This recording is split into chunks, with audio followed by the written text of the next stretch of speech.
1983ல மாருதி 800 இந்தியாவில் லான்ச் ஆகும்போது இதோட விலை எவ்வளோ இருக்குன்னு நினைக்கிறீங்க?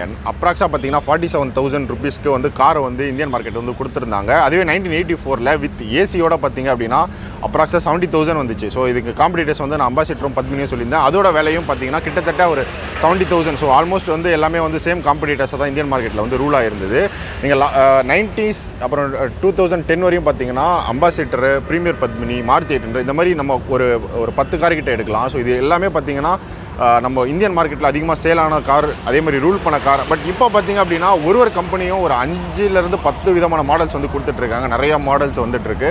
பட் அப்போ ஒரு லிமிட்டடாக தான் பார்த்தீங்கன்னா ஒரு கார் நம்ம வந்து செலக்ட் பண்ணலாம். ஸோ ஒரு அந்த மாதிரி ரொம்ப லிமிட்டடாக தான் வந்து அதிக பேர் வந்து வாங்கியிருந்தாங்க.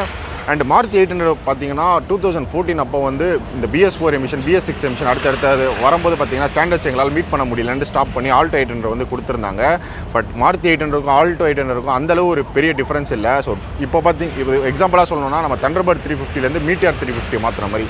ஸோ தண்டர்பர்ட் 350 நல்ல பைக்காக அப்படியே இருந்துச்சு. பட் ஒரு இன்ஜின் ரிஃபைண்ட் ஆகிட்டு ஸோ அதே மாதிரி ஸ்பெக்கில் பார்த்தீங்க அப்படின்னா அவங்க மீட்டியார்னு பேரை மாற்றிட்டாங்க. அதே மாதிரி மாருதி 800 வந்து பார்த்தீங்கன்னா ஆல்டோ 800 வந்து மாறிடுச்சு 2014 அப்போ. Hello friends, welcome to ARK Diaries. இன்னைக்கு நம்ம சேனலில் மாருதி 800 காரை பற்றி தாங்க பார்க்க போகிறோம். இந்த கார் பார்த்தீங்கன்னா ஒரு 15 இயர்ஸ் கார், சிங்கிள் ஓனர்ஷிப்பில் இருக்குது. அண்ட் இந்த கார் பண்ணுறதுக்கு முக்கியமான ரீசன் பார்த்தீங்கன்னா மாருதி 800க்கு நிறையா ஃபேக்ட்ஸ் இருக்குது. உலகத்திலே அதிகமாக மேனுஃபேக்சரிங் பண்ண காரும் அதிகமாக சேலான காரும் பார்த்தீங்கன்னா மாருதி 800. 2.7 பில்லியன் கார் வந்து பார்த்தீங்கன்னா ப்ரொடக்ஷன் பண்ணி வந்து வேர்ல்டு பூரா வந்து சேல் ஆகிருக்கு மாருதி 800. செகண்ட் பார்த்தீங்கன்னா ஒரு கார் நம்ம வாங்கணும் அப்படின்னா டைம் பீரியட் இருக்கும்ல. ஸோ 1 month 2 months, சில கார்லாம் பார்த்தீங்கன்னா ரொம்ப டிமாண்டாக இருக்கும், 3 months வரையும் டைம் இருக்கும். பட் 800 பார்த்தீங்கன்னா 1 year 1.5 year வெயிட் பண்ணி கூட மக்கள் வந்து வாங்கியிருக்காங்க. 1983 லான்ச் ஆனதுலேருந்து 2014 பார்த்தீங்கன்னா லாஸ்ட் கார் ஃபெப்ரவரியில் வந்து டெலிவரி கொடுத்துருக்காங்க.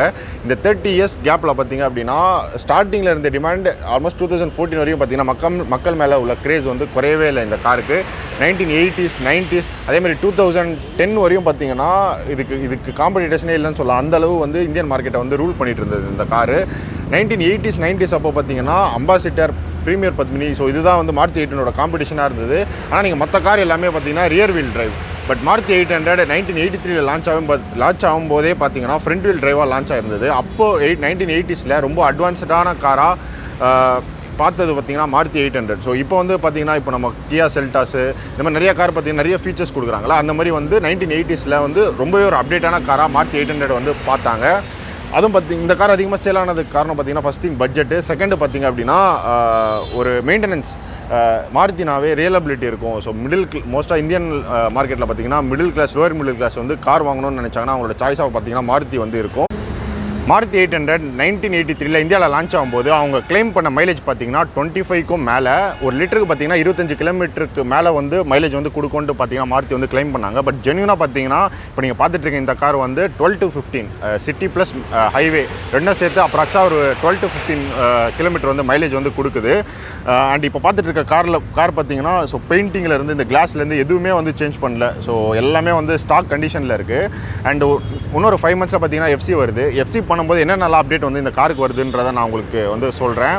கார் லான்ச் ஆகும்போது பார்த்தீங்கன்னா 47,000 அப்ராக்ஸாக வந்து கார் லான்ச் ஆகும்போது ஒரு புது காரே 47,000 ரூபாய் கிடச்சிதுன்னு சொல்லியிருந்தேன். கடைசியாக பார்த்தீங்கன்னா 2014 2.5 லட்சத்துலேருந்து 3 லட்சம் வரையும் இதோட ப்ரைஸ் வந்து இருந்தது ஆன் ரோடு.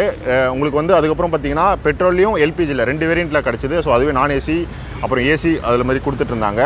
அண்ட் இப்போ இந்த கார் வந்து FC போக போகுது நெக்ஸ்ட் 5 monthஸில். ஸோ என்னென்னலாம் வந்து நாங்கள் பண்ண போகிறோன்றதை நான் சொல்கிறேன். ஏன்னா இதுக்கு முன்னாடி நான் ஹுண்டாய் கெட்ஸ் வீடியோ வந்து போட்டிருந்தேன். அந்த கார் பார்த்தீங்கன்னா ஃபுல்லாக ரெஸ்டோர் ஆனதுக்கப்புறம் கிட்டத்தட்ட ஒரு ஸ்கிராப் கண்டிஷனில் இருந்து அந்த கார் வந்து முழுக்க வந்து ஒரு புது கார் மாதிரி சேஞ்ச் பண்ணியிருந்து நான் வீடியோ போட்டிருப்பேன் சில வீடியோஸ்க்கு முன்னாடி.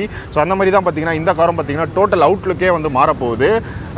பட் நான் கெட்ஸுக்கே நான் நினச்சேன். ஸோ அதுக்கு முன்னாடி வந்து கெட்ஸ் வந்து நம்ம வந்து மாடிஃபை அந்த ஃபுல்லாக ரெஸ்டோர் பண்ணுறதுக்கு முன்னாடி வந்து எப்படி இருந்துச்சு காரு, ஸோ அதை ஒரு வீடியோ நான் எடுக்க வந்து மிஸ் பண்ணிட்டேன். அதே மாதிரி வந்து அதோட ப்ராசஸ், பெயிண்டிங் என்ன நடந்துச்சு, ஸோ அது மாதிரி ஹெட்லைட்டு, அதே மாதிரி ஃப்ரண்ட் பம்பர்லேருந்து அப்புறம் இன்டீரியர்ஸ் மாதிரி அவர் ஒன்று எங்கெங்கே வாங்கினார், ஸோ அது வந்து ஃபிக்ஸ் பண்ணும்போது எவ்வளோ ஒரு டிஃபிகல்ட்டிஸ் வந்து அவங்க ஃபேஸ் பண்ணாங்க அப்படின்ட்டு நான் வந்து வீடியோ பண்ண அந்த ரெஸ்டோரேஷன் வீடியோவில் கம்ப்ளீட் பண்ணதுக்கப்புறம் தான் நான் வீடியோ பண்ணியிருப்பேன்.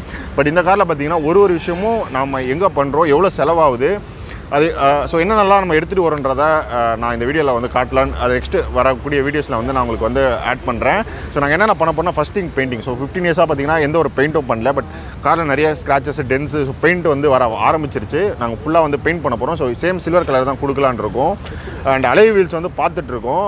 பட்ஜெட் வந்து நம்ம பட்ஜெட்டுக்கு வந்துச்சு அப்படின்னா ஸோ அலைவ் வீல் வைடரான டயர்ஸ் போலான் இருக்கோம். பட் அதுவும் ஒரு ஆப்ஷனாக தான் இருக்குது. அதேமாதிரி ஸ்டேரிங் வந்து உட்டன் ஸ்டேரிங். இந்த பழைய காலத்து கார்லலாம் இருக்கும்ல, பழைய கார்லலாம் நீங்கள் உட்டன் ஸ்டேரிங் பார்ப்பீங்க. அம்பாசிடரில் இருக்கும், அப்புறம் கான்டஸா கார்லலாம் பார்த்தீங்கன்னா உட்டன் ஸ்டேரிங் வரும். ஸோ அந்த மாதிரி ஸ்டேரிங் போடலான் இருக்கும்.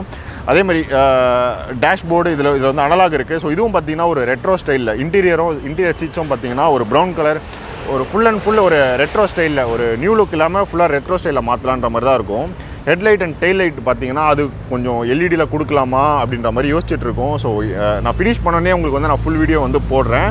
அண்ட் இன்னொரு ரொம்ப முக்கியமான விஷயம் பார்த்தீங்கன்னா கார் வந்து 1983 அதான் லான்ச் ஆகும்போது பார்த்தீங்கன்னா டேஷ்போர்டில் வந்து ஸ்பீடு வந்து 140 வரையும் இருக்கும், 140 இருக்கும். பட் வந்து ஸ்பீட் டெஸ்ட்டில் வந்து 140க்கு மேலே வந்து இந்த கார் வந்து போயிருக்கு. 145 அண்ட் 145 ப்ளஸ் வந்து இந்த கார் வந்து ரோட் டெஸ்ட் ஸ்பீட் டெஸ்ட்டில் வந்து போயிருக்கு. அண்ட் அதுக்கப்புறம் தான் பார்த்தீங்கன்னா அவங்க வந்து 140லேருந்து 160 அப்படின்னு டேஷ்போர்டு வந்து கொடுத்துருப்பாங்க. பட் இப்போ பார்த்துட்டு இருக்க இந்த 15 years old காரில் 160 இருக்குது.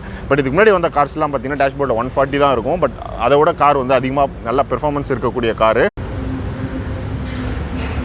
அண்ட் மாருதி 800 கார் பார்த்தீங்கன்னா 3 cylinder இன்ஜின். மோஸ்ட்டாக வந்து காரில் வந்து எந்த ஒரு பிரச்சனையும் வராது. அதுதான் மாருதி 800 ஹைலைட்டே அதுதான். கார் வந்து நம்மளுக்கு வந்து விலை கம்மியாக கிடைக்கும், நல்ல மைலேஜ் இருக்கும். அண்டு காரில் வந்து அதிகமாக பிரச்சனை இருக்காது. வச்சாலும் பார்த்திங்கன்னா ரொம்ப நம்மளுக்கு சார்ஜஸ் வந்து மினிமமாக ஆகும். பட் சேஃப்டி ரேட்டிங் மட்டும் தான் இப்போ வரையும் அவங்க வந்து மீட் பண்ண மாட்டாங்க. பட் கூடிய சீக்கிரம் வந்து நல்லா சேஃபான காராகவும் இந்தியன் மார்க்கெட்டில் கொடுப்பாங்கன்னு நம்ம நம்பலாம். அண்ட் காரோட அண்டு இப்போ பேசிக்காக நம்ம மாருதி 800 பற்றி தான் இந்த வீடியோவில் நம்ம பார்த்துருக்கோம். இன்னொரு இப்போ நம்ம டிசம்பர் மந்த் இந்த வீடியோ எடுத்துகிட்டு இருக்கோம். வர February எண்டுக்குள்ளே பார்த்திங்கன்னா கார் ஃபுல்லாகவே ரெடி ஆகிடும். ஸோ எஃப்சிக்கு போகிறதுக்காக ஃபுல்லாகவே ரெடி ஆகிடும். ரெடி ஆனதுக்கப்புறம் அதோட ப்ராசஸ் என்ன ஆச்சு, ஸோ என்னென்னலாம் அவங்க வந்து சேஞ்ச் பண்ணியிருக்காங்க காரில், எவ்வளோ செலவாச்சு, ஸோ எஃப்சி பண்ணணும் அப்படின்னா என்னென்னலாம் ப்ரொசீஜரு அப்படின்ற மாதிரி எல்லா வீடியோவும் நம்ம போடுறேன். கூடிய சீக்கிரம் February month நான் அடுத்த வீடியோ போடுறேன். அண்ட் காரில் பார்த்தீங்க அப்படின்னா நீங்கள் டேஷ்போர்டில் ஸோ இப்போ இருக்க டேஷ்போர்டில் வந்து 160 வரையும் காமிக்குது. அதுக்கப்புறம் ஃபியூல் இருக்குது, ஸோ இன்ஜின் ஹீட் டெம்பரேச்சர் இருக்குது. அண்ட் இந்த காரில் ஏசி இருக்குது. அதே மாதிரி பார்த்தீங்கன்னா நான் ஆல்ரெடி ஆகிட்டு நான் சீட்டை முடிஞ்ச அளவு பின்னாடி வச்சுருக்கேன். இப்போதைக்கு லெக்லாம் வந்து இடிக்கலை, கரெக்டாக தான் இருக்குது. இது கொஞ்சம் பழைய காரனால நம்மளுக்கு வந்து கொஞ்சம் ஜீப் அந்த மாதிரி ஓட்டுற ஃபீல் இருக்கும். ஸோ கியர்லாம் பார்த்தீங்கன்னா இப்போ வர காலில் சிங்கிள் டச்சில் போட்டுடலாம், ரொம்ப கிட்ட தான் இருக்கும். பட் இது வந்து நம்ம கொஞ்சம் ஃபீல் பண்ணலாம். அதே மாதிரி ஸ்டேரிங் வந்து நார்மல் ஸ்டேரிங்கு. ஸோ ஸ்டேரிங்கு இந்த கியர் போடுறது இது ஒரு தனி ஃபீலு இப்போ இருக்க காரில் வந்து கண்டிப்பாக கிடைக்காது. ஸோ இந்த காரில் வந்து செம்மையாக இருக்கும். அதே மாதிரி லாங் இப்பயும் பார்த்தீங்கன்னா நம்ம எவ்வளோ லாங் வேணால் திருச்சி மதுரை எவ்வளோ கிலோமீட்டர் அதே மாதிரி ஹில்ஸ் எல்லா இடமும் எடுத்துகிட்டு போகலாம். அண்ட் இந்த காரில் வந்து ஹேண்ட் பிரேக்கும் இருக்குது. சில காரில் பழைய முன்னாடி வந்து காரில் ஹேண்ட் பிரேக் சில காரில் இருக்காது. பட் இந்த காரில் ஹேண்ட் பிரேக்கும் இருக்குது. ஸோ ஹில்ஸ் எடுத்துகிட்டு போகலாம், எல்லா இடமும் எடுத்துகிட்டு போகலாம். அந்த கார் வந்து மாடிஃபை இல்லை, அதை எஃப்சி பண்ணதுக்கப்புறம் ஸோ அப்போ பார்த்தீங்கன்னா காரில் எல்லாமே நம்ம ரெடி பண்ண போகிறோம். பண்ணதுக்கப்புறம் நம்ம கண்டிப்பாக ஒரு லாங் ரைடு வந்து இந்த காரில் ஸோ காரோட ஓனர் கூட போகலாம். காரோட ஓனர் யாருன்ட்டு நான் கூடிய சீக்கிரம் வந்து நெக்ஸ்ட் வீடியோவில் உங்களுக்கு ரிவீல் பண்ணுறேன். ஸோ சர்ப்ரைஸாக தான் இருக்கும். நம்ம வீடியோஸில் நிறையா அவரை பார்த்துருப்போம். அண்ட் அவர் தான் இந்த காரோட ஓனர். அவர் வந்து நான் வந்து எல்லாமே ரெடி பண்ணதுக்கப்புறம் தான் நான் வீடியோக்கு வருவேன்ட்டு ஒரு சொல்லியிருக்கனால இந்த வீடியோவில் அவரை காமிக்க முடியல. ஸோ நெக்ஸ்ட் வீடியோ அதை February ரெடி ஆகிடும். மார்ச்க்குள்ளே நான் வீடியோ வந்து அப்லோட் பண்ணுறோம். நம்ம stay tuned to our channel. So நம்ம சேனல் சப்ஸ்கிரைப் பண்ணாதவங்க சப்ஸ்கிரைப் பண்ணிக்கோங்க. இதே மாதிரி இன்ட்ரெஸ்டிங்கான வீடியோஸ் நிறையா நம்ம சேனலில் வரப்போகுது.